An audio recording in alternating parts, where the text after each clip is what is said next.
ಸಿನಿಮಾದಲ್ಲಷ್ಟೇ ಅಲ್ಲ ಕಮಾಲ್ ಮಾಡಿರುವಂಥದ್ದು. ಈಗ ಜನರ ಮನಸ್ಸನ್ನು ಗೆಲ್ಲುವಂತಹ ಹೀರೋ ಆಗಿ ರಿಯಲ್ ರಾಜಕೀಯದಲ್ಲೂ ಕೂಡ ರಿಯಲ್ ಹೀರೋ ಗೆಲುವನ್ನು ದಾಖಲಿಸಿಕೊಳ್ಳುವಂಥದ್ದು. 8 ತಿಂಗಳ ಹಿಂದೆ ಹೊಸ ಪಕ್ಷವನ್ನು ಕಟ್ಟಿದ್ರು ವಿಜಯ್. TVK ಅಂತೇಳಿ ಅದಕ್ಕೆ ಹೆಸರಿಟ್ಟರು.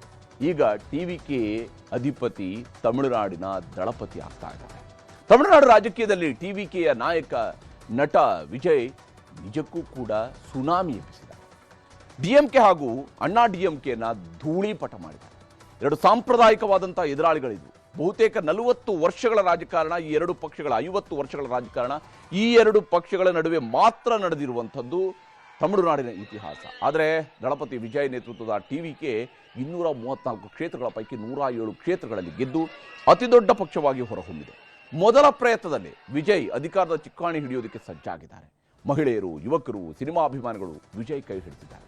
ಪಕ್ಷ, ಸಿದ್ಧಾಂತ, ಧರ್ಮ, ಜಾತಿ ಮೀರಿ ಮತ ಹಾಕಿದ್ದಾರೆ.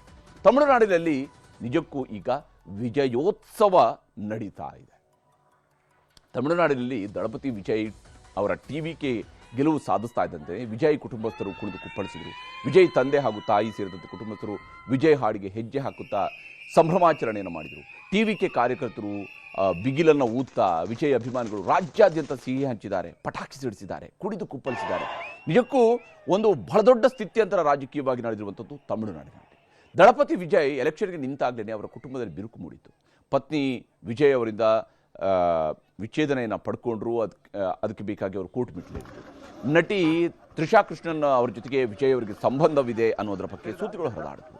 ಆದರೆ ಇವತ್ತು TVK ಭರ್ಜರಿ ಗೆಲುವು ಸಾಧಿಸ್ತಾ ಇದ್ದಂತೆ ನಟಿ ತ್ರಿಷಾ ಕೃಷ್ಣನ್ ಅವರು ಚೆನ್ನೈನ ವಿಜಯ್ ನಿವಾಸಕ್ಕೆ ಬಂದರು, ಅಭಿನಂದನೆಯನ್ನು ಸಲ್ಲಿಸಿದ್ರು. ಅಚ್ಚರಿ ಅಂದರೆ ಇವತ್ತು ನಟಿ ತ್ರಿಷಾ ಕೃಷ್ಣನ್ ಅವರ ಜನ್ಮದಿನವೂ ಆಗಿತ್ತು. ಈ ಸಂದರ್ಭದಲ್ಲಿನೇ ಅವರು ತಿರುಪತಿಗೆ ಹೋಗಿದ್ರು. ತಿರುಪತಿಗೆ ಹೋಗಿ ಅಲ್ಲಿ ತಿರುಪತಿ ತಿಮ್ಮಪ್ಪನ ದರ್ಶನವನ್ನು ಮಾಡ್ಕೊಂಡು ಬಂದರು. ಅಲ್ಲಿ ಪೂಜೆ ಸಲ್ಲಿಸಿ ಬಂದ ನಂತರ ತ್ರಿಷಾ ಅವರು ಚೆನ್ನೈನಲ್ಲಿರುವಂತಹ ವಿಜಯ್ ಅವರ ನಿವಾಸಕ್ಕೆ ನೇರವಾಗಿ ಬಂದು ತಿರುಪತಿಯ ಲಡ್ಡು ಕೊಟ್ಟು ಅಭಿನಂದನೆಯನ್ನು ಸಲ್ಲಿಸಿದ್ದಾರೆ.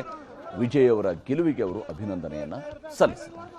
ತಮಿಳುನಾಡಿನಲ್ಲಿ ನಟ ವಿಜಯ್ ಅವರು ಗೆಲ್ಲೋದಕ್ಕೆ ಬರೀ ಸ್ಟಾರ್ಡಮ್ ಮಾತ್ರ ಕಾರಣ ಆಗಿತ್ತಾ ಅನ್ನುವ ಪ್ರಶ್ನೆ ಬರೋದು ಸಹಜ. ಆದರೆ ಹಾಗೇನೂ ಅಲ್ಲ. ಸೋಷಿಯಲ್ ಮೀಡಿಯಾವನ್ನು ಬಳಸಿಕೊಂಡ ರೀತಿ, IT-BT ಯುವ ಸಮೂಹವನ್ನು ಬೆಂಬಲವನ್ನು ಗಿಟ್ಟಿಸಿಕೊಳ್ಳೋದಕ್ಕೆ ಮಾಡಿದಂತಹ ವಿನೂತನ ಪ್ರಯತ್ನಗಳು, ಎಲ್ಲದರ ಜೊತೆಗೆ TVK ಕೊಟ್ಟಿದ್ದಂತಹ 15 ಗ್ಯಾರಂಟಿಗಳು, ಇದೆಲ್ಲದಕ್ಕೂ ಬಹಳ ಮುಖ್ಯವಾದಂಥ ಕಾರಣ ಅಂದರೆ ಈ 15 ಗ್ಯಾರಂಟಿಗಳು ಗೆಲುವಿಗೆ ಅತಿ ದೊಡ್ಡ ಕೊಡುಗೆಯನ್ನು ಕೊಟ್ಟಿದ್ದಾವೆ ವಿಜಯ್ ಅವರ ಪಾಪ್ಯುಲಾರಿಟಿ ಜೊತೆಗೆ. ಹೇಗೆ ಗ್ಯಾರಂಟಿಗಳನ್ನು ವಿಜಯ್ ಕೊಟ್ಟಿದ್ದಾರೆ ಮತ್ತು ಇದು ಬಹಳ ಭಾರ ಆಗುವಂತಹ ಗ್ಯಾರಂಟಿಗಳ ರೀತಿಯಲ್ಲೂ ಕೂಡ ಗೋಚರಿಸ್ತಾ ಇದೆ. ಆದರೆ ಈ ಬೆಂಗಳೂರಿನಿಂದ ತಮಿಳುನಾಡಿಗೆ ಹೋಗಿ ಮತ ಹಾಕಿರುವಂಥ ಅನೇಕರನ್ನ ಬೆಂಗಳೂರಲ್ಲಿ ಮಾತಾಡ್ಸೋದಾಗಲೂ ಕೂಡ, ವಿಶೇಷವಾಗಿ ಮಹಿಳೆಯರನ್ನ ಮಾತಾಡ್ಸೋದಾಗಲೂ ಕೂಡ ಅವ್ರು ಹೇಳ್ತಾ ಇದ್ರು TVK ಕೊಟ್ಟಂತಹ ಗ್ಯಾರಂಟಿಗಳ ಬಗ್ಗೆ ಅವ್ರಿಗೆ ವಿಶ್ವಾಸ ಇದೆ, ಅದಕ್ಕಾಗಿ ವೋಟ್ ಹಾಕಿದ್ದೀವಿ ಅಂತ ಹೇಳುವಂಥವರು ಕೂಡ ಇದ್ದಾರೆ. ಗೃಹಿಣಿಯರಿಗೆ ತಿಂಗಳಿಗೆ 2,500 ರೂಪಾಯಿಯನ್ನು ಕೊಡ್ತೀವಿ ಅನ್ನುವಂಥದ್ದನ್ನು ಅವರು ಘೋಷಣೆ ಮಾಡಿದ್ದಾರೆ. ವೃದ್ಧರಿಗೆ ಪ್ರತಿ ತಿಂಗಳು 3,000 ರೂಪಾಯಿ ಕೊಡ್ತೀವಿ ಅಂತ ಹೇಳಿದರು. ಅಂದರೆ ಎಲ್ಲ ಏಜ್ ಗ್ರೂಪ್ಗಳನ್ನು ಕನೆಕ್ಟ್ ಆಗುವಂಥ ಕೆಲಸವನ್ನು ಮಾಡಿದರು. ವರ್ಷಕ್ಕೆ 6 ಉಚಿತ LPG ಸಿಲಿಂಡರ್ಗಳನ್ನು ತಮಿಳುನಾಡು ಸರ್ಕಾರ ಕೊಡುತ್ತೆ ಅನ್ನುವಂಥದ್ದನ್ನು ಹೇಳಿದರು. 6 ಉಚಿತ ಸಿಲಿಂಡರ್ ವರ್ಷಕ್ಕೆ ಸಿಗುತ್ತೆ ಅನ್ನೋದು. ಆಲ್ಮೋಸ್ಟ್ ಲೈಕ್ 2 ತಿಂಗಳಿಗೆ 1 ಸಿಲಿಂಡರ್ ತರದಕ್ಕೆ ಉಚಿತವಾಗಿ ಸಿಗುತ್ತೆ. ಎಲ್ಲ ಮಹಿಳೆಯರಿಗೆ ಫ್ರೀ ಬಸ್ಸನ್ನು ಘೋಷಣೆ ಮಾಡಿದ್ದಾರೆ. ಹಿಂದೆ DMK ಸರ್ಕಾರ ಕೇವಲ ನಗರ ಪ್ರದೇಶಗಳಲ್ಲಿ ಫ್ರೀ ಬಸ್ಸನ್ನು ಮಹಿಳೆಯರಿಗೆ ಘೋಷಣೆ ಮಾಡಿತು. ಕರ್ನಾಟಕದ ಮಾದರಿಯಲ್ಲೇ ಈಗ ಎಲ್ಲ ಮಹಿಳೆಯರಿಗೆ ಫ್ರೀ ಬಸ್ಸನ್ನು ಘೋಷಣೆ ಮಾಡಿದ್ದಾರೆ. ಇನ್ನು ಯುವಕರಿಗೆ ನಿರುದ್ಯೋಗ ಭತ್ಯೆಯನ್ನು ಕೊಡ್ತೀವಿ ಅನ್ನೋಂತಾನೆ ಹೇಳಿದ್ದಾರೆ. ಅಷ್ಟೇ ಅಲ್ಲದೆ ಪ್ರತಿ ಕುಟುಂಬಕ್ಕೆ ಇವರು ಘೋಷಣೆ ಮಾಡಿರುವಂಥದ್ದು 25 ಲಕ್ಷ ರೂಪಾಯಿಗಳ ಆರೋಗ್ಯ ವಿಮೆ, ಅತಿ ದೊಡ್ಡದಾದಂತಹ ಮೊತ್ತವನ್ನು ಇದಕ್ಕೆ ವಿನಿಯೋಗ ಮಾಡ್ತೀವಿ ಅಂತ ಹೇಳಿದ್ದಾರೆ. ಇದೆಲ್ಲಕ್ಕಿಂತ ಮುಖ್ಯ ಆಗಿರುವಂಥದ್ದು ನೋಡಿ ಈ ಗ್ಯಾರಂಟಿ. ಇದು ಮಹಿಳೆಯರ ನಡುವೆ ಇವತ್ತು ಕೂಡ ಚರ್ಚೆಯಲ್ಲಿರುವ ವಿಚಾರ ಮತ್ತು ನಿರೀಕ್ಷೆಯ ವಿಚಾರ ಅಂದರೆ 8 ಗ್ರಾಮ್ ಚಿನ್ನ ಮತ್ತು ರೇಷ್ಮೆ ಸೀರೆ ಮತ್ತು ಚಿನ್ನ, ಈ 2 ವಿಚಾರಗಳಿದಾವಲ್ಲ ಬಹಳ ಮುಖ್ಯ. 8 ಗ್ರಾಮ್ ಚಿನ್ನ ಹೆಣ್ಣುಮಗಳಿಗೆ ಕೊಡ್ತೀವಿ ಅನ್ನುವಂಥದ್ದನ್ನು ಹೇಳಿದ್ದಾರೆ. ಮದುವೆ ಆಗುವಂಥ ಹೆಣ್ಣುಮಕ್ಕಳಿಗೆ 8 ಗ್ರಾಮ್ ಚಿನ್ನ ಅಂದರೆ ಒಂದು ತಾಳಿ ಮಾಡಿಸ್ಕೊಳ್ಳೋದಕ್ಕೆ ಬೇಕಾಗಿರೋದು 8 ಗ್ರಾಮ್ ಚಿನ್ನ ಕೊಡ್ತೀವಿ ಅಂತ ಹೇಳಿದ್ದಾರೆ. ಇದು ಭಾಳ ದೊಡ್ಡದಾಗಿ ಕೆಲಸ ಮಾಡಿದೆ.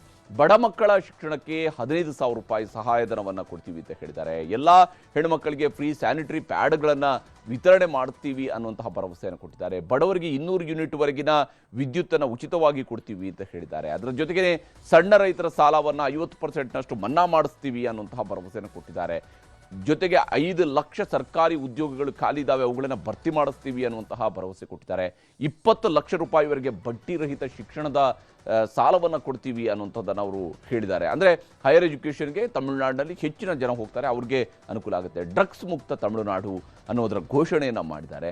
ಮೀನುಗಾರರಿಗೆ ವಸತಿ ಮತ್ತು 27,000 ರೂಪಾಯಿಯ ಸಹಾಯಧನವನ್ನು ಮಾಡಿಸ್ತೀನಿ ಅನ್ನೋದನ್ನು ವಿಜಯ್ ಅವರು ಹೇಳಿದ್ದಾರೆ.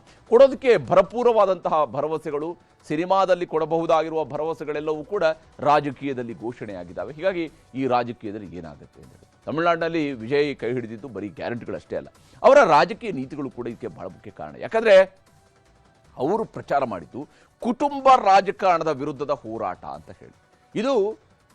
ಇದೇ ಕಾರಣಕ್ಕಾಗಿ ಅವರು ಅಖಾಡಕ್ಕೂ ಕೂಡ ಹೇಳಿದರು, ಧೈರ್ಯ ಮಾಡಿದರು, ಚುನಾವಣೆಗೆ ಬರುವಂಥ ಒಂದು ಧೈರ್ಯವನ್ನು ವಿಜಯ್ ಮಾಡಿದರು. ಅದಕ್ಕೇ ಟಿವಿಕೆ ಪಕ್ಷ ಕಟ್ಟದವ್ರಿಗಾಗಿ 60% ಟಿಕೆಟ್ ಕೊಟ್ಟರೆ 40% ಟಿಕೆಟನ್ನು ಸಾಮಾನ್ಯ ಜನರಿಗೆ ಅವರು ಕೊಟ್ಟಿದ್ದು ವಿಶೇಷವಾಗಿತ್ತು. ಉದಾಹರಣೆಗೆ ಟಿವಿಕೆ ಸಾಮಾನ್ಯರ ವಿಜಯ ಯಾಕಾಯ್ತಿದ್ದು ಅಂತ ಹೇಳಿದರೆ, ಶಬರಿನಾಥನ್ ಅಂತೇಳಿ ವಿಜಯ್ ಅವರ ಕಾರ್ ಡ್ರೈವರ್ನ ಮಗ, ಅವ್ರಿಗೆ ಇವರು ಟಿಕೆಟನ್ನು ಕೊಡ್ತಾರೆ, ಅವ್ರು ಗೆಲ್ತಾರೆ. ಈಗ ಅವರು ಅಲ್ಲಿ ಶಾಸಕರಾಗಿ ಆಯ್ಕೆ ಆಗಿದ್ದಾರೆ. ಇನ್ನು KV ವಿಜಯ್ ದಾಮು ಅಂತೇಳಿ ಇವರು ಮಾಮೂಲಿ ಒಬ್ಬ ಆಟೋ ಡ್ರೈವರ್, ಈಗ ರಾಯಪುರಂನ ಶಾಸಕರಾಗಿ ಆಯ್ಕೆಯಾಗಿದ್ದಾರೆ. ಒಬ್ಬ ಆಟೋ ಡ್ರೈವರನ್ನು ಶಾಸಕರಾಗಿ ಮಾಡ್ತಾರೆ. ಸೆಲ್ವಂ ಪಿ ಇವರು BA LLB ಮಾಡಿದಂಥವರು ನೋಟ್ರಿಯಾಗಿ ಕೆಲಸ ಮಾಡ್ತಾ ಇದ್ದಾರೆ, ವಿರುದ್ಧ ನಗರದ ಶಾಸಕರಾಗಿ ಈಗ ಆಯ್ಕೆಯಾಗಿದೆ. ಇಂತಹ ಸಾಮಾನ್ಯ ಜನರು, ಅಫ್ಕೋರ್ಸ್ ಇಲ್ಲಿ ಏನು ಮನೆತನಗಳಿಂದ ರಾಜಕೀಯ ಮಾಡ್ಕೊಂಡು ಬಂದಂತಹ ಯಾವುದೇ ನಾಯಕರುಗಳು ಇರಲಿಲ್ಲ. ಇದೆಲ್ಲರೂ ಕೂಡ ಹೊಸದಾಗಿ ಮಾಡಿದಂತಹ ಪಕ್ಷ ಆಗಿತ್ತು, ಹಾಗಾಗಿ ಹೊಸಬರಿಗೆ ಟಿಕೆಟ್ ಕೊಟ್ಟರು. ಇನ್ನು ತಮಿಳುನಾಡಿನ ಅಖಾಡದಲ್ಲಿ ದೊಡ್ಡ ದೊಡ್ಡ ನಾಯಕರೇ ಮಖಾಡೆ ಮಲಗಿದ್ದಾರೆ. ನಿನ್ನೆ ಮೊನ್ನೆ ರಾಜಕೀಯಕ್ಕೆ ಕಾಲಿಟ್ಟ ಸಾಮಾನ್ಯರ ಮುಂದೆ ಸೋಲು ಕಂಡಿದ್ದಾರೆ. ಇನ್ನು ಕೆಲವು ನಾಯಕರು ಬಹಳ ತಿರುಕಾಡಿಕೆ ಎದ್ದಿದ್ದಾರೆ. ಅದರಲ್ಲೂ ಹಾಲಿ ಮುಖ್ಯಮಂತ್ರಿ ಸ್ಟಾಲಿನ್ ಅವರು ಸೋಲಿಸಿರುವಂಥದ್ದು ಟಿವಿಕೆಯ ಅತಿದೊಡ್ಡ ಯಶಸ್ಸು. ಈ ಸಲ ಸರ್ಕಾರ ರಚನೆ ಮಾಡೋದಕ್ಕೆ ಟಿವಿಕೆ ಈಗ ಮುಂಚೂಣಿಯಲ್ಲಿ ಇದ್ದೇ ಇದೆ. ಟಿವಿಕೆ ನಂಬರ್ 1 ಪಕ್ಷ ಆಗಿದ್ರೂ ಕೂಡ ತಮಿಳುನಾಡಿನಲ್ಲಿ ಸರ್ಕಾರ ರಚಿಸೋದಕ್ಕೆ 118 ಸೀಟ್ಗಳು ಬೇಕು. ಅಫ್ಕೋರ್ಸ್ ಈಗ ರಾಜ್ಯಪಾಲರು ಸರ್ಕಾರ ರಚನೆಯ ಮೊದಲ ಅವಕಾಶವನ್ನು ಟಿವಿಕೆಗೆ ಕೊಡಲೇಬೇಕಾಗತ್ತೆ. ವಿಜಯ್ ಅವರ ಪಕ್ಷಕ್ಕೆ ಸ್ಪಷ್ಟ ಬಹುಮತ ಸಿಗದೇ ಇದ್ದರೂ ಕೂಡ ಅವರು ಒಂದಿಷ್ಟು ಮೈತ್ರಿಯನ್ನು ಮಾಡ್ಕೊಳ್ಳೋದಕ್ಕೆ ಅವ್ರಿಗೆ ಸಮಯಾವಕಾಶ ಇದೆ. ಮುಖ್ಯಮಂತ್ರಿಯ ಆಯ್ಕೆಯ ಬಗ್ಗೆ ಯಾವುದೇ ಗೊಂದಲಗಳಿಲ್ಲ, ವಿಜಯ್ ಅವರೇ ಮುಖ್ಯಮಂತ್ರಿ ಆಗ್ತಾರೆ ಅಲ್ಲಿ. ಆದರೆ ಅವರ ಮುಂದೆ ಬಹಳ ಮುಖ್ಯವಾಗಿ 2 ಆಯ್ಕೆಗಳನ್ನು ನಾವು ಗಮನಿಸ್ಬೋದು, ಯಾರ ಜೊತೆ ಅವರು ಮೈತ್ರಿ ಮಾಡ್ಕೋಬಹುದು ಅಂತ ಹೇಳಿ. ಟಿವಿಕೆ ಬಳಿಯಲ್ಲಿ 107 ಸೀಟ್ಗಳಿದ್ದಾವೆ. ಈಗ DMK ಅಲಯನ್ಸ್ ಪಾರ್ಟ್ನರ್ ಆಗಿರುವಂಥ ಕಾಂಗ್ರೆಸ್ನಿಂದ 5 ಮಂದಿ ಶಾಸಕರು ಆಯ್ಕೆ ಬಂದಿದ್ದಾರೆ. ಆಲ್ರೆಡಿ ವಿಜಯ್ ಅವರ ತಂದೆ ಓಪನ್ ಆಫರನ್ನು ಕಾಂಗ್ರೆಸ್ಗೆ ಕೊಟ್ಟಿದ್ದಾರೆ, ನಮ್ಮ ಜೊತೆಗೆ ಬರಬಹುದು ಅಂತೇಳಿ. ಕಾಂಗ್ರೆಸ್ನಲ್ಲಿ 5 ಜನ ಶಾಸಕರಿದ್ದಾರೆ, ಇತರರು 10 ಜನ ಶಾಸಕರಲ್ಲಿದ್ದಾರೆ. ಸಣ್ಣ ಸಣ್ಣ ಪಕ್ಷಗಳಿದ್ದಾವೆ ತಮಿಳುನಾಡಿನಲ್ಲಿ, ಪಕ್ಷಗಳಿಗಂತೂ ಕೊರತೆ ಇಲ್ಲ. ಒಂದು ಸಣ್ಣ ಪಕ್ಷಗಳಿದ್ದಾವೆ, ಅವುಗಳಲ್ಲಿ 10 ಸೀಟ್ಗಳಿದ್ದಾವೆ. ಒಟ್ಟು 122 ಸೀಟ್ಗಳು ಈ ರೀತಿಯಾಗಿ ಏನಾದರೂ ಹೊಂದಾಣಿಕೆ ಆಯಿತು ಅಂತ ಹೇಳಿದರೆ ಆಗ್ಬೋದು. ಇನ್ನು 2ನೇ ಆಯ್ಕೆ ಇರುವಂಥದ್ದು ಟಿವಿಕೆ ಅವರು ನೇರವಾಗಿ ಅಣ್ಣಾ DMK ಜೊತೆಗೆ ಮೈತ್ರಿಯನ್ನು ಮಾಡಿಕೊಳ್ಳುವಂಥದ್ದು. ಅಣ್ಣಾ DMKಯಲ್ಲಿ 48 ಸೀಟ್ಗಳಿದ್ದಾವೆ. ಅವ್ರ ಜೊತೆಗೆ ಇರುವಂತಹ ಅಣ್ಣಾ DMKಯ ಮೈತ್ರಿ ಪಾರ್ಟ್ನರ್ಗಳು ಮತ್ತು ಉಳಿದೆಲ್ಲರೂ ಕೂಡ ಸೇರಿದಾಗ ಸುಮಾರು 165 ಸೀಟ್ಗಳವರೆಗೆ ಫಾರ್ಮ್ ಆಗುತ್ತೆ. ಆ ಮೂಲಕ ಒಂದು ಬಲಿಷ್ಠ ಬಹುಮತದ ಸರ್ಕಾರವಾಗಿ ಕೂಡ ಫಾರ್ಮ್ ಮಾಡ್ಕೊಳ್ಳೋದಕ್ಕೆ ಅವಕಾಶಗಳು ಇದ್ದಾವೆ.